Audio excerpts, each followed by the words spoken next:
हवा चल रही थी, जो इस बात का संकेत था कि जंगल में ठंड का मौसम शुरू हो गया है। सभी पक्षी अपने अपने घोंसले में बैठे ठंड से ठिठुर रहे थे। आज रात जो बच गया तो कल की रात में इस जंगल में नहीं गुजारूंगा। मर गया, हाय मर गया, बहुत ठंड है, कल मुझे कुछ न कुछ करना होगा। वो सब ऐसे बहुत परेशान थे और फिर सुबह हो जाती है। सूरज की तेज रोशनी से ठंड कम हो जाती है। कौवा भी अपनी आंखें खोलता है। मैं बच गया, मैं बच गया। अब मैं जल्दी से दूसरे पक्षियों के पास जाता हूँ और देखता हूँ कि वो ठंड से बचने के लिए क्या कर रहे हैं। यार क्या बताऊँ, मैंने सारी रात जाकर गुजारी है। मैं तो खुद सोच रहा हूँ कि हम किसी दूसरे जंगल में चले जाते हैं, तो फिर हम चिड़िया से जाकर पूछते हैं कि हम सब कैसे ठंड से बच सकते हैं। कालू कौवा और कबूतर चिड़िया की तरफ जाते हैं। चिड़िया बहन, अगर एक और रात ऐसी गुजरी तो मैं सच में मर जाऊंगा। मेरी तो हड्डियां जम गई हैं रात की ठंडी हवा से। हम सभी पक्षी ऐसे मौसम के लिए नहीं बने हैं। क्यों न हम पहाड़ों वाले जंगल चले जाएं? वहाँ का तापमान ठीक है और फिर जैसे ही इस जंगल का मौसम ठीक होगा हम वापस आ जाएंगे। इसमें तोते की भी खबर है, वो तो मुझे सुबह से नजर ही नहीं आया। यार कबूतर, कहीं ऐसा तो नहीं कि मिट्टू ठंड से मर गया हो। सब तोते की बात कर ही रहे थे कि वहाँ तोता भी आ जाता है। बहुत ठंड थी आज की रात, बहुत ठंड थी। सारी रात मैं सो नहीं सका, अब जाकर थोड़ी आग लगी थी। अगर हमें पहाड़ों वाले जंगल जाना है तो फिर चलो अब सफर शुरू करें। ऐसी बात नहीं समझाया ना करें। चलो सब चलो,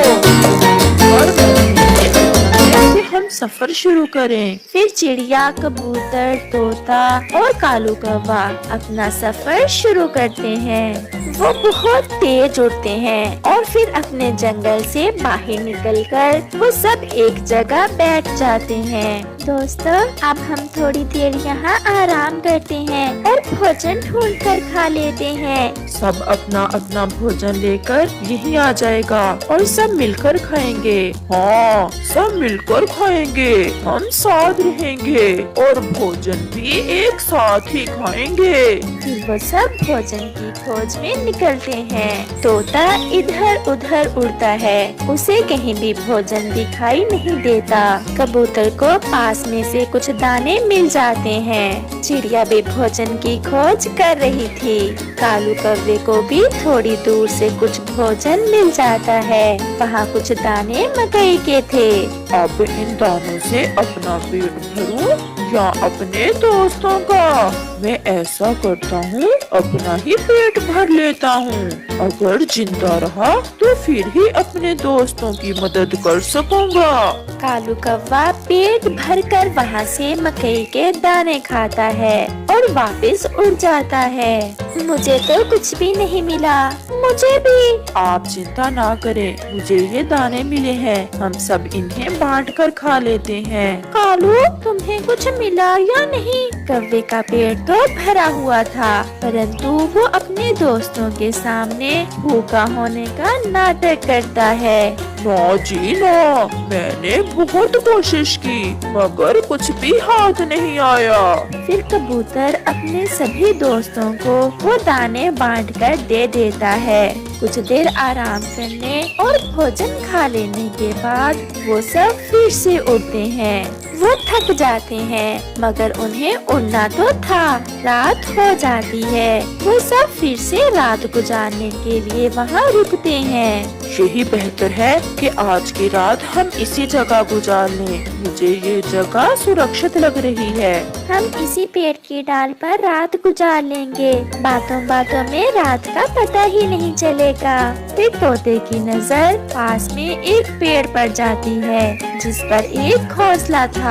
वो देखें, उस पेड़ पर घोंसला है। हम सब बारी बारी उस घोंसले में सो लेंगे। वो घोंसला तो पहले मैंने देखा है, इसलिए उस घोंसले में मैं ही सोऊंगा।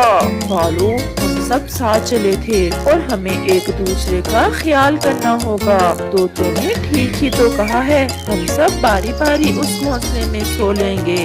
परंतु कालू कौवा उनकी कोई बात सुने बिना वहाँ से उड़ता है और जाकर उस घोंसले में सो जाता है। ये कालू तो शुरू से ही ऐसा है, ये कौन सा इसका कोई नया काम है। इससे अच्छा था कि हम इसे साथ ना ही लेकर आते। नहीं कबूतर भैया, अगर कोई दूसरा बुरा हो तो उसका दिल अच्छाई से जीतते हैं, ना कि उस जैसे बुरे बन जाते हैं। फिर वो सब दोस्त सारी रात उस पेड़ पर बैठे रहते हैं और कालू कौवा सारी रात खर्राटे लेता हुआ मीठी नींद सोया रहता है। रात गुजर ही जाती है, सुबह हो जाती है। उठ काले कहेंगे, काले कौवे, सारी रात सोकर तुम्हारी नींद पूरी नहीं हुई, सफर शुरू करें। बहुत मजा आया, सोने से सारी थकान उतर गई है। वो सब फिर से अपना सफर शुरू करते हैं। वो सब भूखे थे और प्यासे भी। उड़ते उड़ते वो पहाड़ों वाले जंगल में पहुंच ही जाते हैं। अब हमारे पास समय नहीं है कालू, तुम सबके लिए भोजन की खोज करो और हम सब मिलकर अपने लिए सुरक्षित घर बनाते हैं। मैं भोजन ढूंढ लूंगा और आप अच्छे से घर बनाना। यहाँ का तो मौसम भी बहुत अच्छा है। आज रात सोने का बहुत मजा आने वाला है। चिड़िया और तोता घर बनाने के लिए लकड़ियाँ इकट्ठी करने लगते हैं। तो वो सूखा घास ढूंढ लाता है। कालू कौवा जैसे ही थोड़ी दूर जाता है, उसे एक पेड़ पर एक छोटा सा घर नजर आता है। कौवा वहाँ जाता है। वाह रे कालू, तुम्हारी तो किस्मत ही जाग गई। मुझे तो बना बनाया घर मिल गया। मैं अब अपना भोजन खाऊंगा और रात को इसी घर में सो जाऊंगा। मुझे क्या जरूरत है दूसरों के लिए भोजन लेकर जाने की। शाम हो जाती है। चिड़िया, कबूतर और तोता अपने लिए बहुत सुंदर घर बना लेते हैं। कौवा अभी तक लौट कर नहीं आया था। आप बैठे, मैं कौवे को देख कर आता हूँ। वो अभी तक भोजन ढूंढ कर नहीं लौटा। कबूतर थोड़ा आगे जाता है तो उसे कौवा सोया हुआ नजर आता है। बेशर्म कौवे, तुम नहीं सुधरोगे। हमारे पेट में भूख से चूहे दौड़ रहे हैं और तुम यहाँ सोए हुए हो, तो फिर मैं क्या करूँ? जाओ और अपना भोजन ढूंढ कर खा लो। मैं तुम्हारे साथ तुम्हारे घर में नहीं रहूँगा। मुझे तो घर मिल गया है। वो देखो, बना बनाया घर मिल गया है मुझे तुमसे यही उम्मीद थी। रात हो जाती है। कौवा उस घर में जाकर सो जाता है। वो अभी सोया ही था कि वहाँ बड़े बड़े उल्लू आ जाते हैं और आते ही कौवे को मारना शुरू कर देते हैं। भागो यहाँ से, सारा हमारा घर गंदा कर दिया। कौवे कहेंगे, उल्लू कौवे को मार मार कर घर से भगा देते हैं, क्योंकि वो घर तो उल्लुओं का था। चिड़िया, कबूतर और तोता भोजन खाकर अपने सुंदर से घर में सोए हुए होते हैं, जबकि कालू कौवा उनके पास में ही एक पेड़ की डाल पर बैठकर सुबह होने का इंतजार करता है, ताकि सुबह हो और वो अपने दोस्तों से अपने किए की माफी मांगे। प्यारे दोस्तों, दोस्ती का पता हमेशा मुश्किल समय में ही चलता है और वही आपका सच्चा दोस्त होता है जो मुश्किल में आपके काम आए। मम्मा मम्मा, आज मेरे लिए कोई मीठा मीठा सा फल लेकर आना और मेरे लिए मकई का दाना। आज मेरा मकई खाने को बहुत दिल कर रहा है। अच्छा अच्छा, जो मिला मैं ले आऊंगी। आप घर में ही रहना और कहीं इधर उधर न जाना। अगर मुझे शाम को आने में देर हो जाए तो घर से बाहर नहीं जाना। ऐसे अपने बच्चों को समझाकर चिड़िया भोजन की खोज में निकल जाती है।